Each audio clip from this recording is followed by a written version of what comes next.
Bonjour, je suis Hakim L'Alam et je vous propose ma chronique du lundi 27 juin 2022.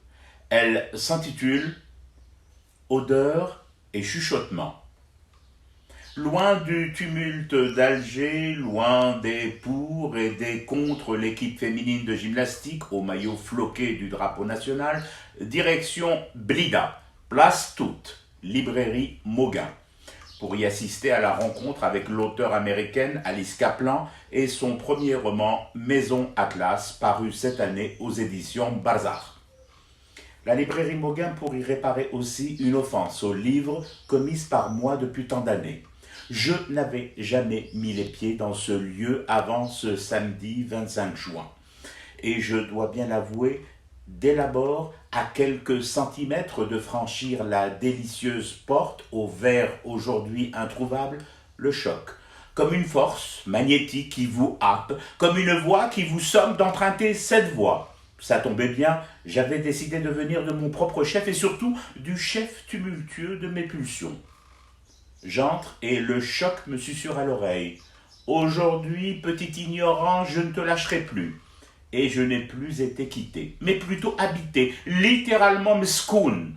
L'odeur d'abord. Je ne suis pas friand de ceux qui trouvent des odeurs à tout. Pourtant, celle-là m'a saisi au collet. Comment la décrire? Telle que je l'ai ressentie.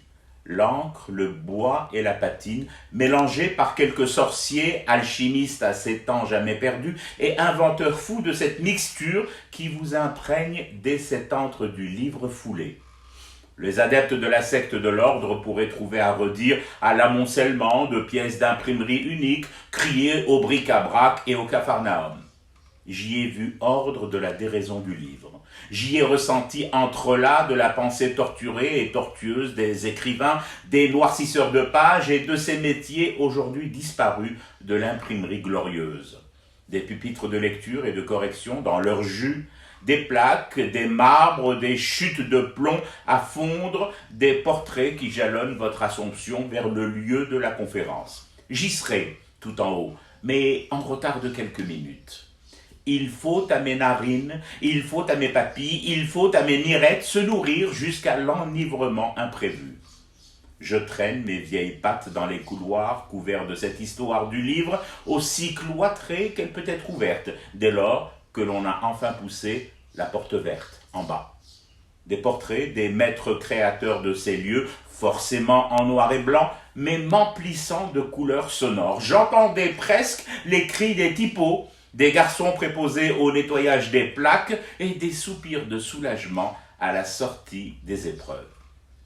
Oui, j'ai fini par accéder à la salle de conférence et au regard malicieux et doux d'Alice Kaplan, à l'immensité pudique du talent de son accompagnateur modérateur, Walid Bouchapour. Oui, j'ai pu, dans la douleur, me défaire de cette toile ténue qui m'a saisi aux étapes précédentes de ce voyage, dans le temps étouffé par les hommes de déraison. Mais l'odeur ne m'a pas quitté, même lorsque j'ai repris le chemin vers le tumulte d'Alger et les batailles lilliputiennes entre les pour et les contre la tenue de notre équipe nationale féminine de gymnastique.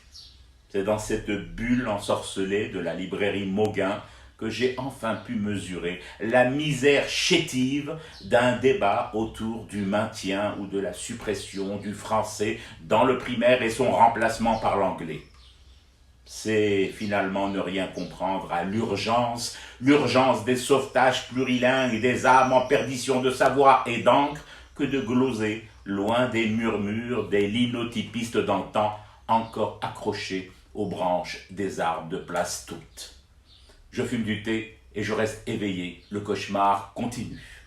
C'était Hakim L'Alam, je vous retrouve demain pour une autre chronique et une autre façon de dire son amour à l'Algérie.